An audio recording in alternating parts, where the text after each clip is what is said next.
Olá, eu sou Adriana Sabino, a presidente do Centro Cultural Brasil USA da Flórida, CCBU, e curadora do FLI Miami.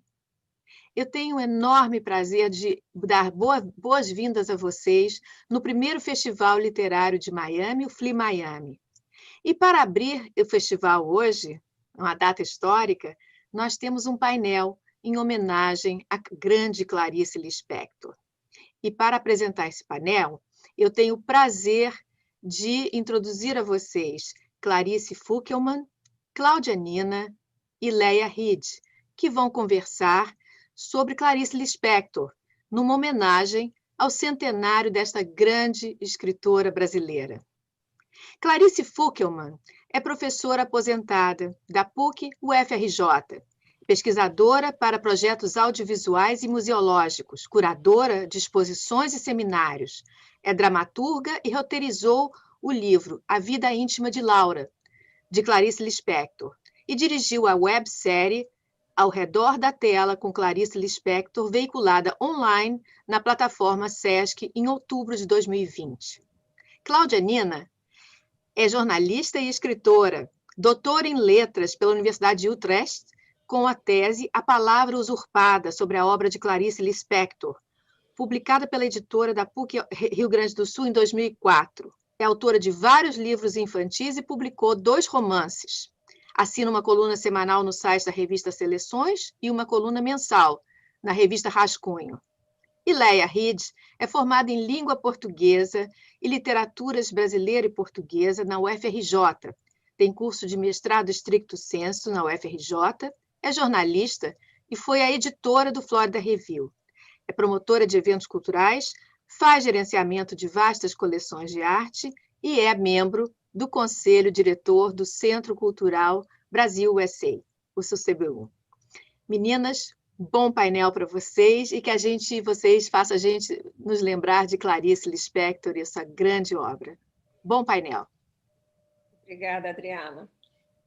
Eu queria, primeiro, obrigada a todos que estão juntos conosco, né? E agradeço a gentileza das 2 amigas, a Cláudia Nina, uma amiga virtual muito querida, e a Clarice, uma amiga de vida, né? Estudamos juntas na UFRJ, nos reencontramos ao longo da vida depois da UFRJ. E queria esclarecer a todos que o nosso objetivo, falando sobre Clarice hoje, é desmistificar Clarice para aqueles leitores que receiam a Clarice. Então, a minha primeira pergunta vai para as 2. Quando foi que vocês descobriram Clarice antes de estudar Clarice? Cláudia.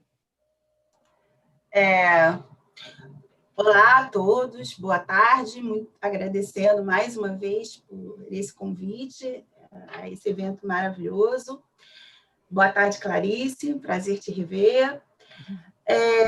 Essa pergunta é maravilhosa, né? E realmente a proposta que você apresenta nesse painel, ela é fundamental, porque nós conversávamos antes, né? Existe realmente um grande receio nessa aproximação à Clarice Lispector, né? Inclusive várias citações que não são delas, né, se proliferam na internet. Então, eu acho que a gente tem esse papel, né, de apresentar o que realmente Clarice escreveu, né, e convidar as pessoas, né, num exercício de contágio, para que as pessoas se sintam também contagiadas por esse desejo de Clarice e se dispam desse medo, desse receio, dessa aproximação, né? Por isso eu acho essa pergunta fundamental. E Clarice me veio quando eu tinha mais ou menos uns 18 anos, foi na faculdade de comunicação, que uma amiga minha me apresentou um livro, Uma Aprendizagem, o Livro dos Prazeres. Ela chegou com o livro na mão e disse: lê, é a sua cara. A partir daí, toda a minha vida se modificou a partir do encontro com esse livro. eu fiz mestrado em Clarice Lispector, depois eu fiz doutorado em Clarice Lispector, depois a minha vida inteira foi permeada pela leitura e pelo estudo de Clarice Lispector. Então, eu acho que nós temos também esse papel de promover o contágio, né? Sabe? É isso, pegar o livro e dizer, leia. Isso esse gesto é o gesto de contagiar o outro na leitura, né? E eu diria que uma aprendizagem, o livro dos prazeres, é uma das portas facilitadoras de entrada na obra de Clarice Lispector. Então, eu convido as pessoas que ainda têm esse medo, né, de penetrar nesse universo de Clarice Lispector, que tentem entrar por uma dessas portas, que eu digo que são facilitadoras, que é uma aprendizagem ao livro dos prazeres, que é uma história de amor, é uma história muito bonita, claro que permeada por aqueles pensamentos, né, e aquelas veredas filosóficas, mas de uma forma muito fácil, né, de começar por essa janela. Helena, eu vou só te cortar, porque nós temos um tempo curto e muitos assuntos para abordar. Vou te passar para a Clarice. Oi, gente, muito bom estar aqui vendo Leia à distância, Cláudia à distância, conhecendo a Adriana à distância, assim, mais de perto, e a quem estiver aí nos ouvindo. Bom, a Clarice chegou a mim graças a uma coisa maravilhosa que a gente tem no Brasil, chamada ensino público. Então, no Colégio Estadual Paulo de Fronten, aos 14 anos de idade, eu li uma antologia chamada Literatura Brasileira em Curso, excepcionalmente feita por professores da UFRJ e da UERJ, UFRJ minha casa, e ali eu conheci pela primeira vez, aos 14 anos, um texto da Clarice. E aí pronto. A coisa ficou mais grave, no bom sentido, quando nós estávamos no primeiro ano da Faculdade de Letras, Leia na minha turma, e uma professora de língua portuguesa nos pediu para escolher um texto para analisar uma categoria gramatical em algum dos contos.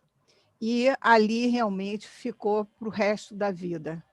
E como a própria Clarice diz, né, o primeiro livro da nossa vida e o mesmo livro ele vai se renovando, vai se reinventando.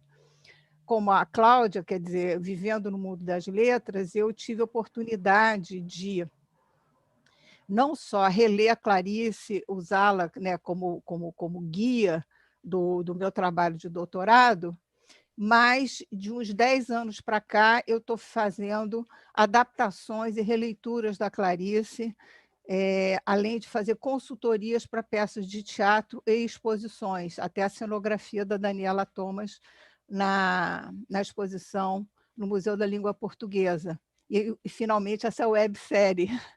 Então, são formas também, eu acho, de convidar o público a ter contato com a escritora, né? Através de outros leitores que fazem outros projetos artísticos. A Cláudia indicou o livro de prazeres, e eu já sugeriria, porque isso vai depender muito da sensibilidade de cada um, os contos. Eu acho que os contos são uma boa entrada. E agora a gente está com acesso muito bom às crônicas da Clarice. Então, podem ser um caminho, mas isso tudo é muito relativo, né? Eu acho que a gente dá esses conselhos, mas o principal conselho é não deixar passar a vida em branco sem a presença da Clarice, porque vai estar perdendo muito nessa nossa passagem por aqui. A minha outra pergunta, vocês duas já responderam, né? Que era por onde começar a ler Clarice. Eu até concordo com a Clarice Fuckelman, que começar pelos contos foi por onde eu comecei a ler Clarice, e como a minha amiga Fuckelman, eu me apaixonei por vez nessa aula na UFRJ, né? Acho que todas nós daquela turma nos apaixonamos ao destrinchar aquele conto. Posso só fazer uma observação em relação aos contos, Leia? Que, com certeza, Clarice era uma grande contista, né? E uma das portas de entrada, certamente, são os contos. Uhum. E eu tenho uma observação a fazer, especialmente os contos de felicidade clandestina. E quando a minha filha tinha 11 anos, e, portanto, uma leitora iniciante, eu li para ela o conto Restos do Carnaval. Eu fiz questão de ler em voz alta, porque para parecer realmente um ritual, sabe? Uma apresentação solene da autora. E quando eu acabei de ler, ela estava chorando. Então, você veja, aos 11 anos, você lê Restos do Carnaval, um conto de Clarice Lispector, né? Eu acho que eu consegui trazê-la para esse universo. Então, certamente, os contos também. Eu conheci os contos depois de uma aprendizagem, mas certamente, não tem dúvida nenhuma, os contos são realmente um convite irrecusável a Clarice Lispector. Foi bom que você tenha mencionado isso, que mais adiante esse era um aspecto que eu queria mencionar, e agora eu vou pedir a Clarice Fockelman que comente, que a própria Clarice diz que é mais fácil o leitor que não tem um cabedal, né, em letras, intelectual, que entenda e que tenha sensibilidade para entender o conto dela, até crianças. O que você acha, Clarice? Essa é até eu não estou citando, estou citando o que ela falou, mencionando o que ela falou, não estou citando ipsilíteres, né? Eu acho que a formação do leitor é bem complexa. No caso da Claudianina, ela foi assim brilhante ao introduzir para a filha um tema que eu acho que cala muito a um pré-adolescente, porque é um conto biográfico da Clarice, em que ela tem uma espécie de iniciação amorosa e com um envolvimento muito trágico em relação à perspectiva de perda da mãe. Então, são temas que calam fundo, imagino eu, numa pré-adolescente de 11 anos. A relação materna muito forte, a perspectiva de se achar bonita, de querer se enfeitar e de querer se integrar, que é o que ela vive ali como filha de imigrantes, querendo participar nessa coisa tão brasileira que é o carnaval. E com tão poucos recursos, sem dinheiro para aquela fantasia. Então, é uma entrada possível, né? Eu acho que... Agora, tem textos que, efetivamente, creio eu, são mais difíceis para aqueles que estão habituados a uma narrativa mais estruturada. Quem se lançar no Água Viva, por exemplo, que é um fluxo de consciência, pode, eventualmente, estranhar se estiver muito armado na expectativa de uma história mais convencional. Aqueles que têm sangue poético na veia, talvez ao contrário, vão entrar e vão navegar nessa água viva. Eu acho que o principal conselho que se pode talvez dar aqui, conselho é uma palavra perigosa, mas que uma seja sugestão, talvez, uma né? sugestão, uma insinuação, se bem que todos nós e todas nós estamos defendendo aqui, não deixe de ler Clarice, Isso. é efetivamente não largar Clarice porque um determinado texto não dialogou com você. Né? Insiste, é que nem aquele primeiro prato de uma comida exótica que você não gosta, e dizem é uma delícia, e aí você diz não, então eu vou tentar uma segunda vez, porque de repente eu vou gostar. Eu até diria, eu trouxe para a gente, eu me esqueci de abrir falando sobre o Ítalo Calvino, quando ele, no livro dele, Por que Ler os Clássicos, né? Ele começa o livro com uma frase mínima e que diz tudo, né? Ele diz: os clássicos são aqueles livros que eu não estou nem traduzindo, só vou sintetizar a frase que já é sintética, que de costume se diz estou relendo, muito mais do que estou lendo, né?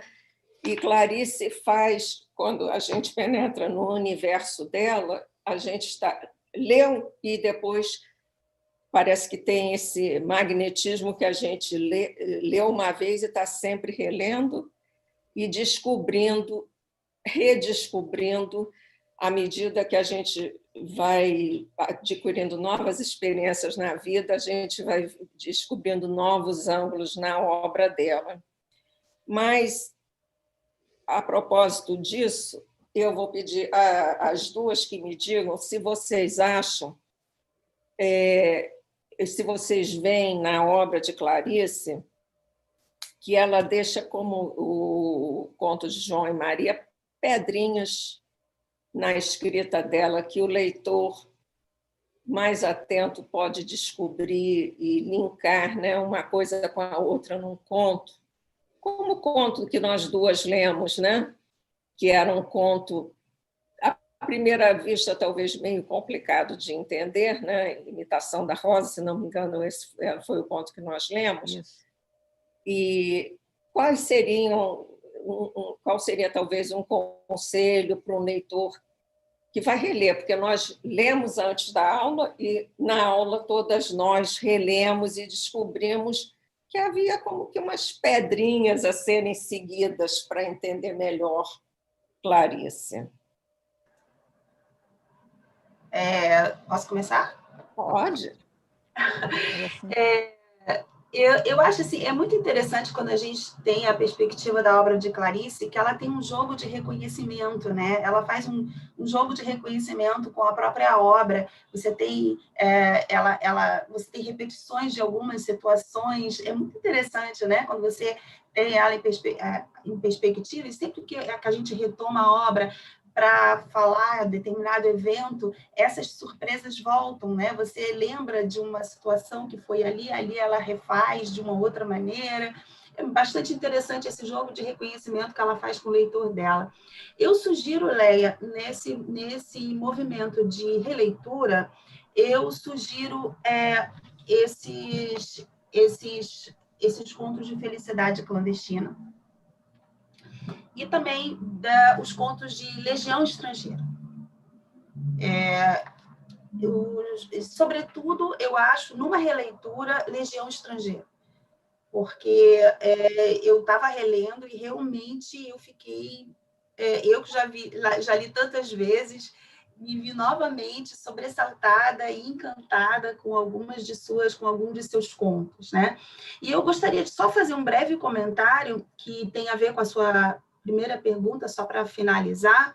Eu acho que uma das grandes dificuldades de se entrar no universo de Clarice não se refere a uma suposta dificuldade dos textos em si. Claro que, como disse a Clarice, você tem alguns textos que podem meter mais medo, né? Até o leitor mais armado com a estrutura tradicional, como disse brilhantemente a Clarice.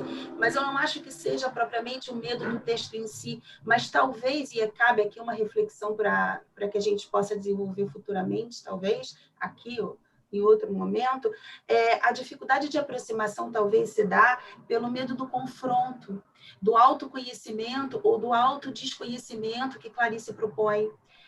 Porque, como um trechinho do conto Legião Estrangeira, se me perguntassem sobre Ofélia e seus pais, teria respondido com o decoro da honestidade: mal os conheci, diante do mesmo júri ao qual responderia: mal me conheço. Então, eu acho que esse medo do autoconhecimento ou do autodesconhecimento, todo esse assombro que ela propõe, talvez também seja um dos motivos que fazem com que o leitor tenha receio de entrar nesse universo. Clarice, Oi.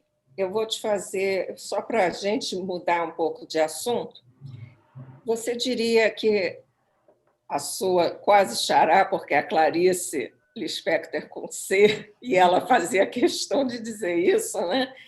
Que ela é uma tecelã do texto como Penélope. A Penélope tecia o manto de manhã, à noite desfazia, e a Clarice Lispector ela faz o mesmo com a trama, né? Ok, eu te respondo isso, mas eu queria dar uma Fica à conversada vontade, também. né? Fica à vontade. Não, ela é uma tecelã do texto, ela é uma tecelã de imagens, e eu acho que esse é um dos... Sim, mas a pergunta é que ela faz e depois ela desfaz, né? Ela faz, desfaz e refaz. Faz, desfaz e refaz, como uma Penélope, né? Ela tem, às vezes, até inclusive o mesmo texto em diferentes versões. Isso. Água Viva, que parece ser uma coisa simples, ela demorou anos para fazer aquilo, fazendo, refazendo, costurando, descosturando. Então, ela realmente ela é uma tecelã, e a palavra é boa porque Clarice é muito atenta a tudo que é tecido, roupa. Você vê as cartas, as conversas com os amigos, com as irmãs, ela está muito sempre ligada na moda, nos tecidos, nas roupas, e dá a entender que em criança fazia tricô mesmo, crochê em alguns textos. Ela com certeza tem esse refazer, porque o imaginário ele não tem fim, né? É que nem o movimento do nosso inconsciente, ele vai se realimentando, ele volta, ele vai, ele progride. Eu acho que isso também ela faz no processo de criação. Agora, apenas para conversar também com a Cláudia Nina colocou ali, para fechar, eu acho que eu vou dizer algo muito parecido com o que ela disse, que é se desarmar. A Clarice é uma escritora que pede que você saia do seu lugar. E sair no seu lugar, me permita só estender isso aí um pouquinho, hoje, neste inferno que está o Brasil, significa ser capaz de, como ela, entender o pobre, o imigrante, o velho, e não entender isso depois do assassinato que houve vergonhoso no Brasil ontem. É lembrar do texto dela do Mineirinho, em que ela quer ser o outro, sabe? Ela quer ser aquele que foi assassinado. Então, a Clarice, você pode também, nesse despojamento nosso de classe média em relação ao texto dela, começar a ler Clarice por um outro caminho. É ver a GH como uma crítica à classe média acomodada, perceber que ela fala numa entrevista com Tom Jobim, nós temos portas a transpor. E nós, leitores, se a gente aceita esse desafio, nós seremos pessoas melhores. Então, já fiz meu discurso. Porque mas fez um discurso brilhante, porque ontem, quando eu escutei no noticiário, eu nem ousei ver o vídeo, me veio à mente exatamente a crônica Mineirinho, que eu não vou contar para ninguém que nos escute não tenha lido, e convido a todos que busquem essa crônica, que está disponível online, e leiam. Leiam em voz alta, para ter mais impacto do que ler silenciosamente. E entender esse viés da Clarice de crítica a essa classe média indiferente ao sofrimento do outro, que é menos privilegiado, às injustiças sociais. E no caso do Mineirinho, perdão que eu só sou a moderadora, mas isso é Não, mas é isso mesmo. No caso do Mineirinho, ela fala com uma verve de advogada, né? E, ao terminar, não há quem não se emocione e não se sinta do lado da pessoa, do Mineirinho. E tenho certeza que quem lê Mineirinho, se não se indignou com o assassinato que ocorreu ontem, há de ficar indignado. Com certeza. Bom, próxima. Posso fazer uma observação que a Clarice disse. Inclusive, ela tem uma escrita em um dos contos dela, que ela explica justamente esse processo, né, Clarice? Que é o de encarnação involuntária, que de repente ela se vê transformada no outro. É interessante como dentro da própria ficção ela mesma explica o seu processo criativo, né? E só para fazer um outro convite em relação a essa classe que geralmente, né, são socialmente não visitados, ou que as pessoas dizem que ela não privilegiou o social. Essa é uma crítica que se faz a Clarice, né? Erroneamente. Maus leitores. Sim, e eu queria citar um ponto, que é o Passeio a Petrópolis, que é a história da mocinha, que ela fala sobre uma questão que está muito atual hoje, que é a velhofobia. Então, eu convido vocês a conhecerem esse texto. Ele tem 2 títulos diferentes, pode ser Um Grande Passeio ou Viagem a Petrópolis, a história da mocinha. Assim vocês acabam me cortando as minhas perguntas. Desculpa, né? Era só uma observação. Não, estou brincando, porque um dos temas da Clarice é falar sobre a velhice, né? Eu estou procurando aqui o nome de um conto que eu gosto muito, que eu acho que é Em Busca da Dignidade. Gente, é terrível. É um conto terrível, que não é difícil de entender. É esse mesmo o nome do conto? Que a velha se perde no labirinto do Maracanã. Exato. E é toda uma metáfora.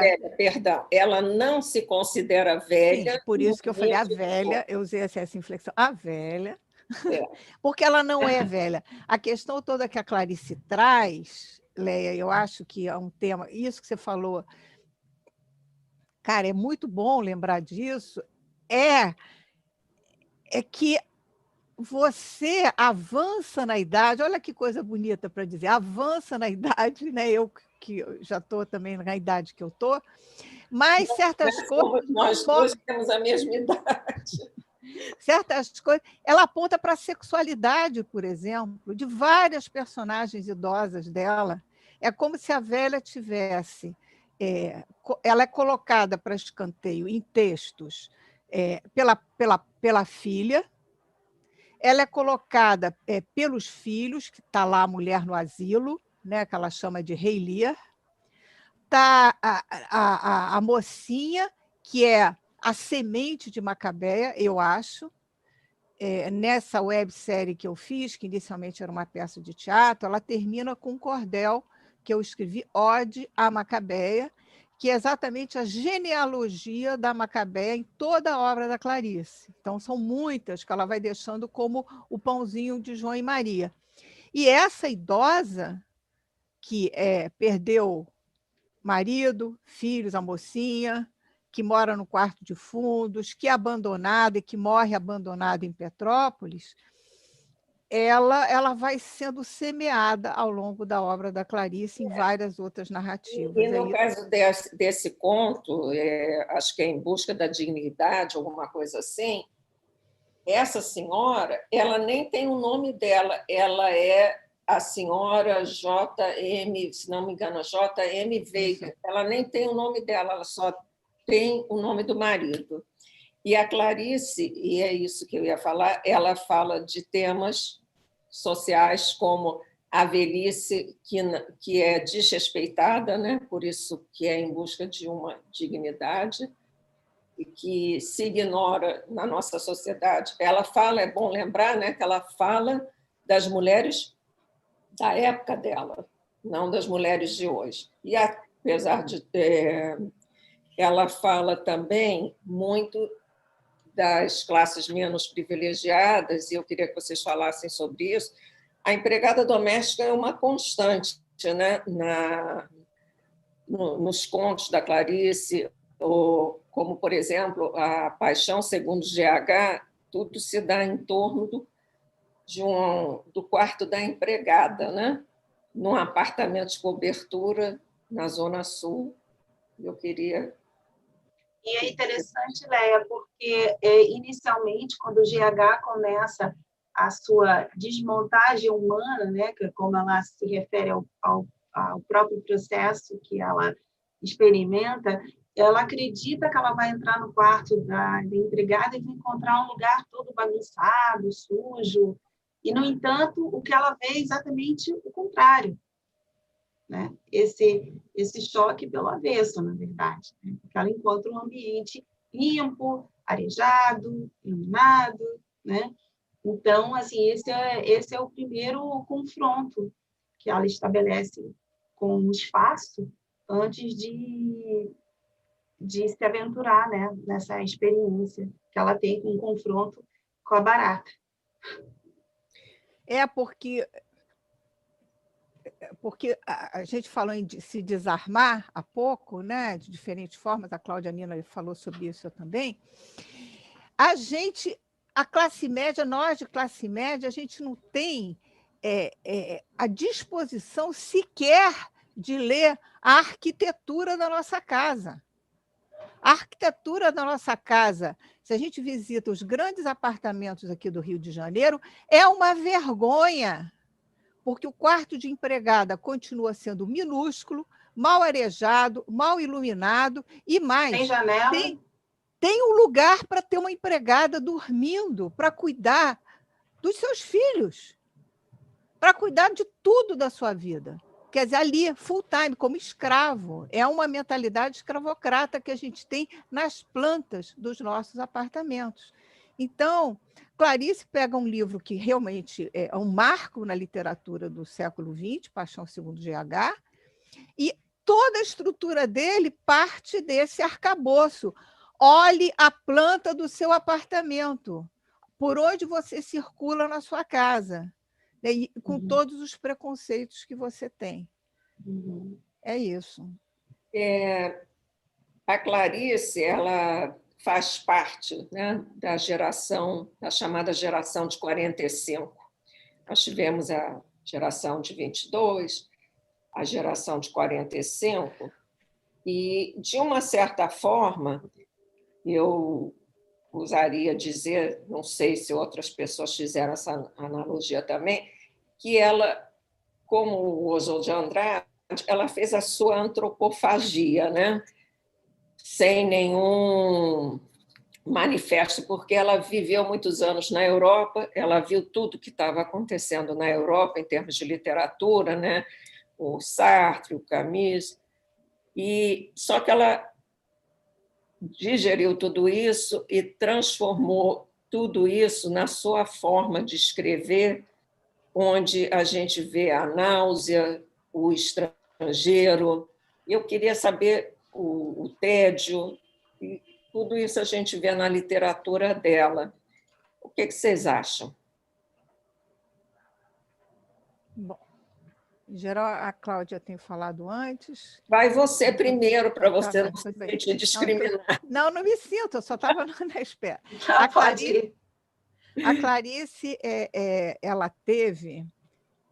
É quase uma escolha trágica, né, a vida dela, porque foi de itinerância permanente, né, desde a origem familiar, e aí ela escolhe se casar com um diplomata, e a vida dela passa a ser de grande itinerância também.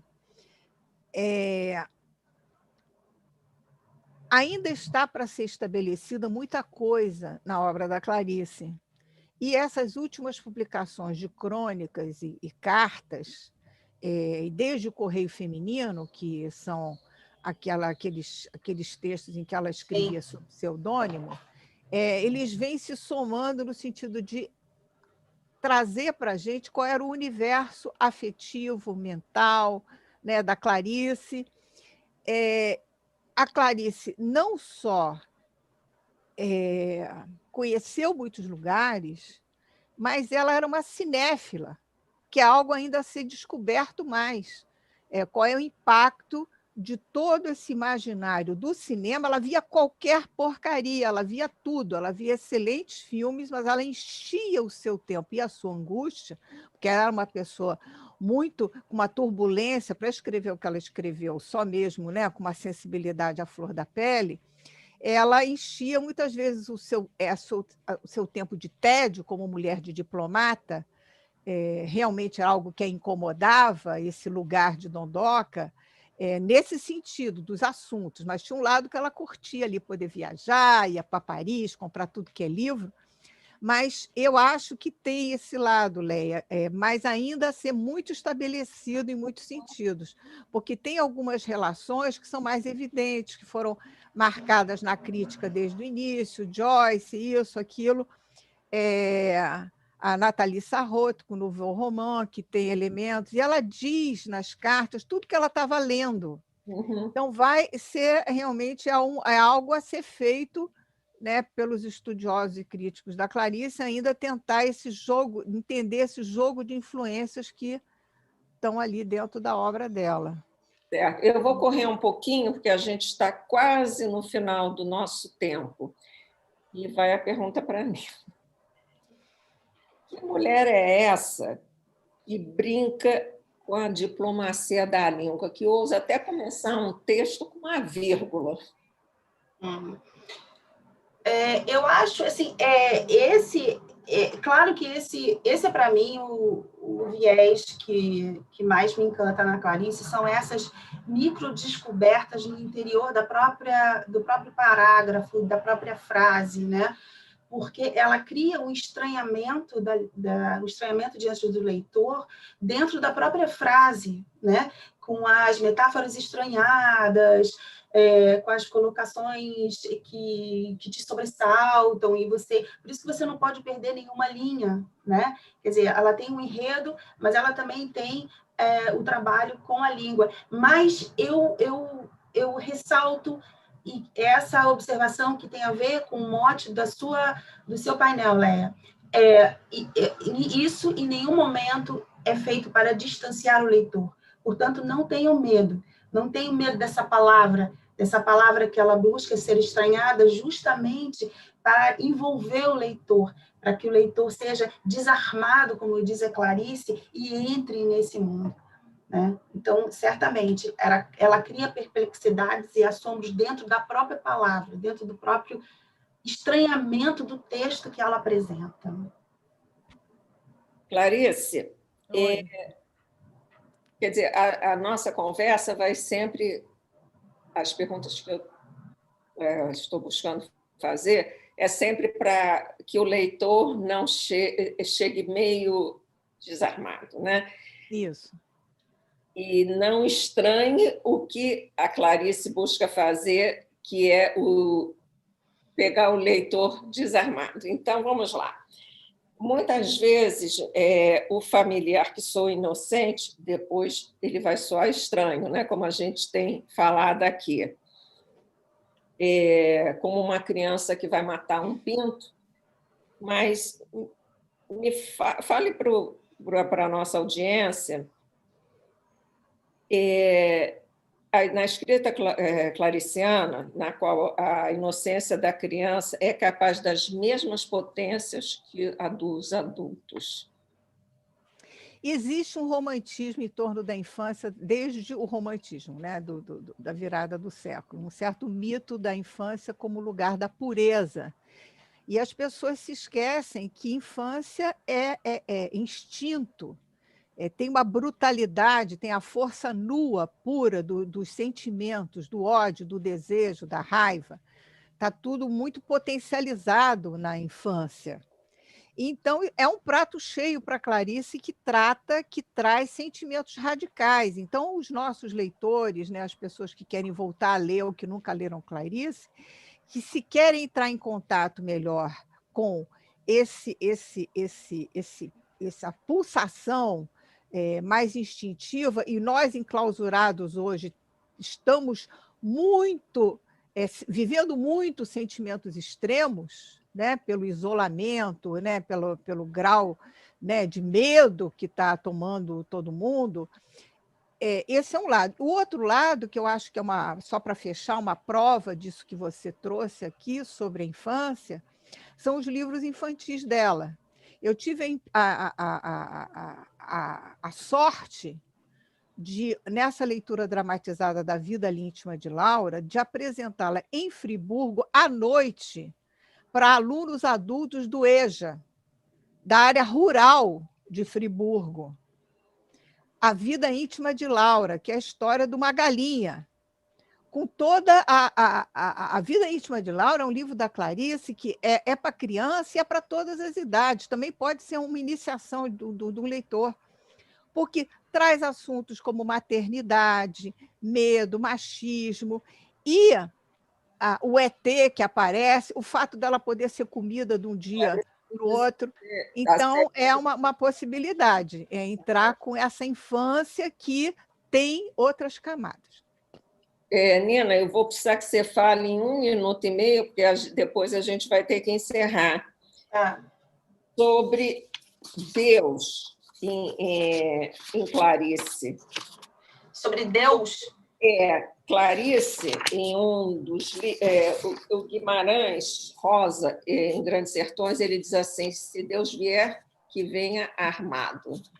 E a Clarice já disse, se ele vier, que venha desarmado, né? Existem várias referências. Rapidamente, porque a gente então, é 3 minutos e temos que nos despedir ainda. Então, tá bom. Eu vou me despedir e vou deixar, então, um convite para que vocês conheçam o texto Perdoando Deus, que quando ela é um encontro anti-epifânico, quando ela está caminhando, ela encontra um rato no meio do caminho. Então, a partir daí, tem várias reflexões em relação, mas, claro, Paixão segundo o GH, o ovo é a galinha, você encontra reflexões sobre como ela via o divino, né? De vários relatos, várias narrativas. E esse divino, vale acrescentar, não é o divino um Deus das religiões, né? Não. Só para deixar uma dica. Não forma alguma. Tanto não há. É algo muito mais vasto. E ela disse, se a verdade fosse pequena, do meu tamanho, né? Ela disse, a verdade não pode ser do meu tamanho, senão ela seria pequena como eu. Eu acho que ela tem essa mensagem da vastidão. Isso. Clarice, você gostaria de se despedir agora com alguma mensagem? Não, por mim eu continuava conversando aqui. Eu também. Gostar por gostar. Mas olha... 45 míseros minutos. Olha, muito obrigada pelo convite. Fiquem bem. Com a literatura é sempre uma maneira de ficar melhor. E muito bom encontrar com vocês aqui. Obrigada pelo convite. E que muito sucesso, que eu vi que a programação está extraordinária. Tem muitos amigos participando, eu vou acompanhar. Nina? Muito obrigada, Leia.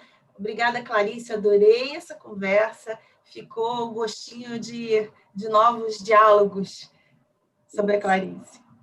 Muito obrigada a vocês duas. Convido a todos a seguirem a programação, que é excelente. Isso, é mesmo. Vamos ter nomes estelares e conversas tão boas como as nossas. Obrigada, Adriana, por ter nos convidado para essa conversa. Obrigada a todos. Eu é que agradeço a nossa mediadora, Leia, e essas duas fantásticas especialistas na obra de Clarice, que nos deram vontade de a gente sair correndo, ir para a Amazon agora e encomendar uns 3 livros da Clarice, para começar a ler hoje. Vocês foram fantásticas. Muito obrigada pela participação.